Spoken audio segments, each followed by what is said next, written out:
রমজান মাসের পরে শাওয়াল মাসের দিকে 6টা রোজা রাখে, সেজন্য সারা বছর রোজা রাখে। কারণ কোনো ব্যক্তির পক্ষে কি সম্ভব এক বছরে একদিন রোজা রাখা?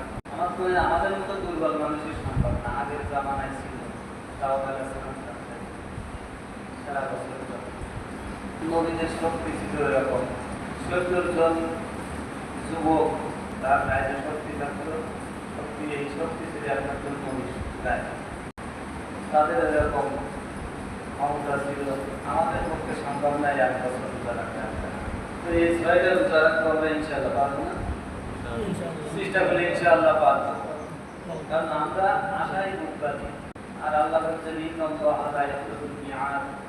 আল্লাহ যে আশা ভরসা দিয়েছেন, যে ওয়াদা করেছেন, আল্লাহ তার ক্ষমা মানে এগুলো খিলাফ করেন না। রসুল যেগুলো করেছেন ওগুলো আল্লাহর কথা, হাদিস যেগুলো ওগুলো আল্লাহর কথা, কোরআন হলো আল্লাহর কথা।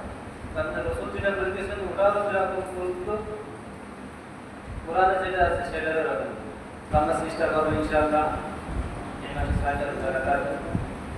তো আমরা রোজার মাসে যে উপার্জনগুলো করলাম, এত কষ্ট কেলেশ করি না খেয়ে পিপাসায় চাদর হয়ে, তারপরেও একটি মাস রোজা আমরা পালন করলাম, অনেক ইবাদত বন্দেগী করলাম।